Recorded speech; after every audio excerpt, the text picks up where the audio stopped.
are. We're at InfoSec Europe, 30 years of InfoSecurity in London. Different venues over the years. A lot of growth over the years. I don't know how much maturity over the years. I think maybe I don't know if it's a roller coaster or a cycle of maturity in terms of, and technology changes, business changes, the threat landscape changes, knowledge of all of that, and the teams change, and we're gonna talk some about that and how teams actually work together, or perhaps not most effectively together. Rob, it's good to have you on again. Good to see you again. Good to see you again here. Thank you back. Rob Black. I brought a friend with me as well this time. I know. An InfoSec celebrity, I think. Please do the honor of introducing our special ladies guest. and gents, I'm delighted that Purvi Kay from BAE Systems is joining us, and perhaps Purvi, you'd like to give us a little bit of overview of your various different initiatives that you're running and contributing to here and more broadly as well, if that's right. Sure. Firstly, thank you for this. So I'm Purvi Kay. I'm the head of cybersecurity for the Future Combat Aircraft System in BAE Systems. Also, on top of that, I chair the Women in Cyber program for BAE Systems, and I'm also neurodiversity champion. And all of that comes into play when we come to events like this. So I do like to promote all the work we do there. It's super important. Super important. And also, I don't know if it's also recognized here in the UK, but it's a special month in the States anyway. Pride Month, I think. Yes. So obviously, lots to consider there in terms of who we need to help join the forces, right? To create that competitive advantage and the cutting edge in the fight that we're having, I think. Yes, it's absolutely. really critical. So. All hands on deck. Rob, just a quick word about yourself too. Obviously, you did a session. You did a session earlier, but they might not have gotten that one. They came to this one first for obvious reasons. We have celebrity. So Rob Black. I run the UK Cyber Leaders Challenge, which is a competition aimed at bringing university students into cyber, identifying and nurturing the next generation of cybersecurity leadership talent, but very much focusing on the soft skills, leadership skills, critical thinking skills, and so on, and really getting them, individuals who might not be thinking about cyber, to recognise that there's a role that they can play, communicating, working with technical teams, communicating to the board, more seniors, communicating risk, communicating uncertainty, and really sort of engendering all of that multidisciplinary approach that is so critical in the cyber conversations we're having. And I think that's what I would say we're seeing now, is that the evolution of the CISO role, the evolution of thinking in cyber to be much broader than just the technical aspects and the ones and zeros. And I hasten to add, and I don't know for sure, but Purvi's role is probably less technically focused and much more focused about bringing communities of people together to make the job work, and that's what I think is really interesting. Well, let's dig into that, because I think there's the entry into the space, and I think traditionally it's been organic, right? There may be some training and certifications, but it's typically somebody starts in IT or somebody has some technical background, or perhaps some focused way of thinking about a problem that brings them in. But cyber is a broad business function ultimately, right? Where there are different teams within cybersecurity that have to work together, different teams that have to work with other departments. And so I guess maybe a big picture of that from you, what do you see? Do we still see silos of heavy IT folks focusing on IT and tech that have a hard time communicating with the others outside the business, or what are you seeing there? I think although we've come a long way, there's still this perception that cyber is an IT problem, and even at board level they can say that, well, that's an IT thing, go and fix it. But what we're seeing now, and I like what you said, it's a business, it's a whole business, we need all sorts of skill set. The way cyber threats themselves are evolving, the way the attack vectors are changing, the sophistication and the skill set that have been used there, we need to mirror that. So we do need that diversity in skill set to be able to protect ourselves against those threats. And what we are seeing is that those skill sets are not just the technical skill sets now. We do need teams who are able to communicate those technical aspects better to our boards. They can make informed decisions. We need people who can understand human behaviors. We just talked about that earlier. trying to get into the attacker's mindset, how they're behaving, why they're behaving the way they're doing, so we can be one step ahead of them. So we need people who've got that skill set. We need people who are able to manage different stakeholders in a different complex environment. The area I work in is a trilateral program. We work with different nations. All nations have different standards they want to follow. They have different working cultures. They have a different language.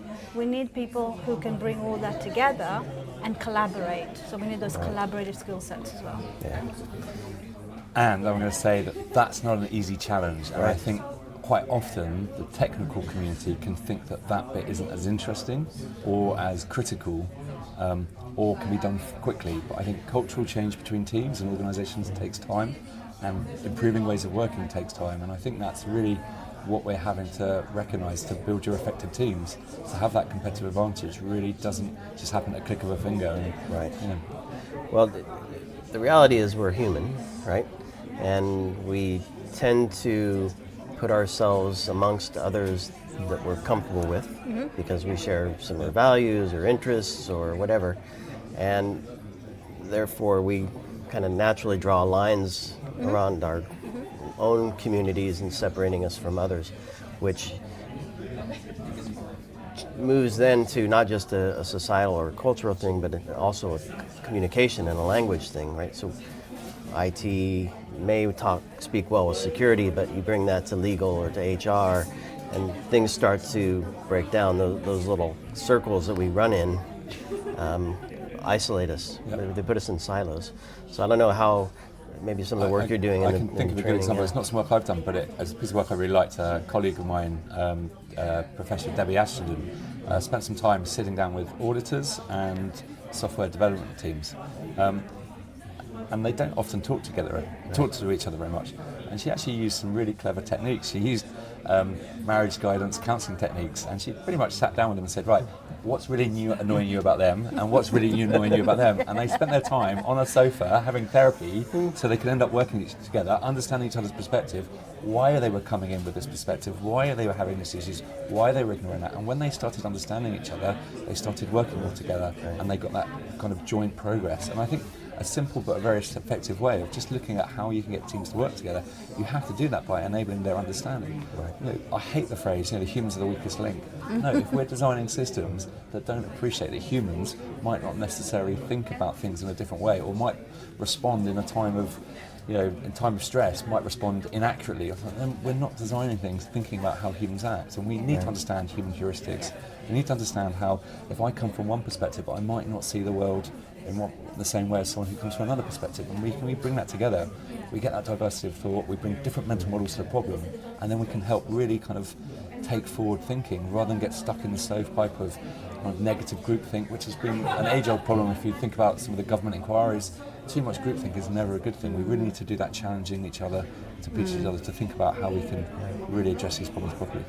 I think that point you've made about we need to understand the other perspective and the way they're thinking, I think that's a crucial point here. In security is often seen as a hindrance, a barrier. When we're trying to design something within our organization and we're trying to make sure that it's designed and implemented securely, we're always seen as an afterthought, right? Or it has been that way.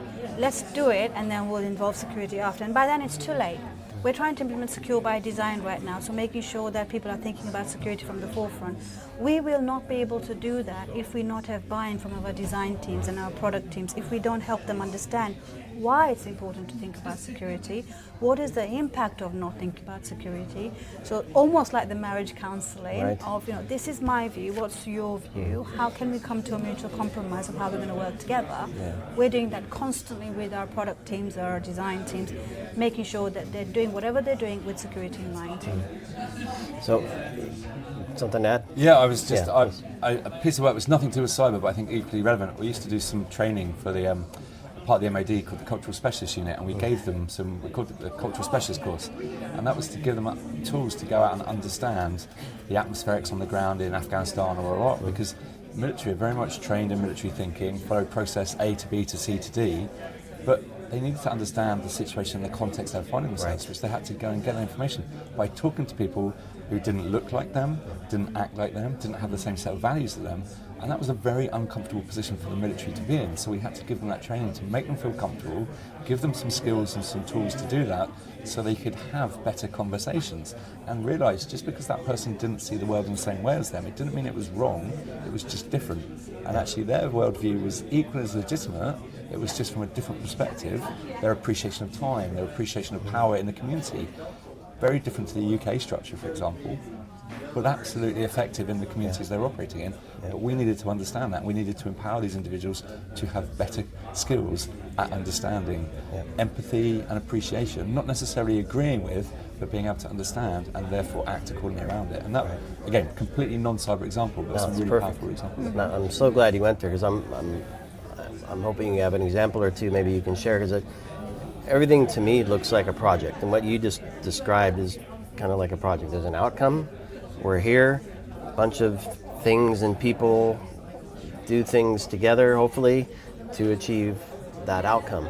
And it's having that common understanding of where we want to go, what we might encounter along the way, each person's roles and responsibilities, dependencies and all that, so that we can have a conversation, right, to move us through that project. And I'm wondering if you have the best example I have, because I'm deep in engineering, is like engineers and delivery and site reliability with security built in. DevSecOps has been a thing that has a lot of emphasis on it. I don't know if that's a program that you are part of or can share about, or any other examples that you can describe. I mean, a lot of the things we're doing within, it's not just also having just a cyber team there, but there are things we might be trying to implement within the organization, bringing something new into the organization, for example, where, we're going to be working with customers like the government.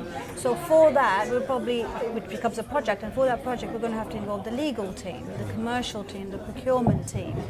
So we have run many projects like that where, we've missed a couple of those stakeholders, and that's been detrimental in the sense that the projects haven't taken off or slow.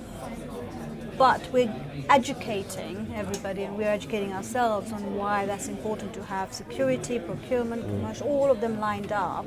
And a lot of our projects now have all of that in place, and that sort of stakeholder group is a set group, and people understand. They understand cyber. We understand not the ins and outs, but we understand why legal need to be there, HR needs to be there. So there's a lot of projects like that we're running that way. I can't possibly name a single one, but a lot of them need those groups of people as well to collaborate with. I think in the context of AVCAS, we're working with 3 different governments. We're working with 3 different industries. They're all coming together to create a joint venture. So it's not only the groups we're working with, but the transition period we're working alongside as well. So we're working in a time of uncertainty.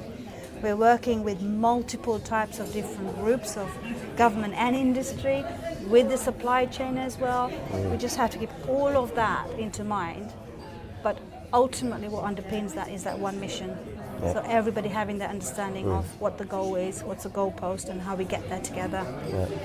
It's quite funny, reflecting, I can see some of my previous colleagues laughing at this example I'm going to bring in. One of the exercises I normally do with my teams if I'm working with a new team or working across different teams is that early on we do lots of team building, and not the usual kind of go off and have an adventure team building, but I think that's important that it shows... Tequila too, basically. Well, exactly.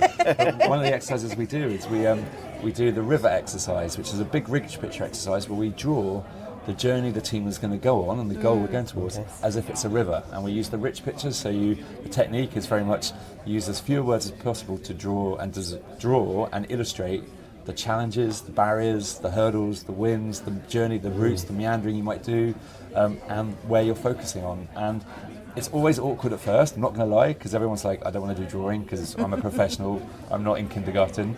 But by the end of the session, people are colouring in, scribbling. But the less words you use on the page, the more they have to articulate to each other what they're seeing, how they're seeing. And that actually brings people together, because you get that shared sense making, that shared understanding, and that shared trajectory towards what you're trying to achieve. So again, it feels very soft and fluffy. I mean, this feels like a long way from technical cyber with ones and zeros, doesn't it? But it's absolutely critical. I think it is the word collaboration, because of course you need to collaborate, it's very undervalued. in a space like this, when you're trying to build, the next generation fighter jet, for example, collaboration is key. But we really need to understand, what does collaboration mean in an environment, in the ecosystem that we're operating in. And we need to make sure everybody's on the same page with understanding. Yeah, absolutely. Well, it's a fantastic conversation. I think talk for hours on this, many different angles. I think for those listening and watching, I think my takeaway would be, don't be afraid to embrace the non-tech aspects of this, and to have a conversation that may feel awkward, or draw pictures that may not seem natural or normal for what you think your job is. Yeah. But having those moments of connection at the human level and understanding each other at the human level clearly is going to be the way forward to Absolutely. And I think to success. that's the power of events like Conference. Whether you be a vendor, whether you be a managed service provider, whether you be a client, whether you be a CISO, it's an opportunity to go and say hello to someone, have a coffee, Exactly. have a chat, and actually just get an understanding of their perspective. And that's, I guess, for a sales perspective, is a good way to do the sales. But actually, it works in everything. I can understand you a little bit better. We can take that time. We can move forward together. And I think that's collaboration at its heart, isn't it? Yeah. So, Absolutely. And this is fantastic. Thank you both for Thank you. joining me here at InfoSecurity Europe in London. did I pass the test? Have I got an opportunity We'll to have take to ask Marco's seat a Marco little bit more? from my perspective, he can take Marco's seat forever. All right, okay, sorted. And we'll see if he agrees with that. But no, you've been fantastic, Rob. It's Thank great you so much. Great Thank to meet you. you and to chat with you. And thanks everybody for listening, watching. Do stay tuned, itspmagazine.com/InfoSec25 for all of our coverage. Loads coming to you over these few days. And hopefully you join the conversation as well. Thanks everybody. Thanks, guys. Thank you. Yeah.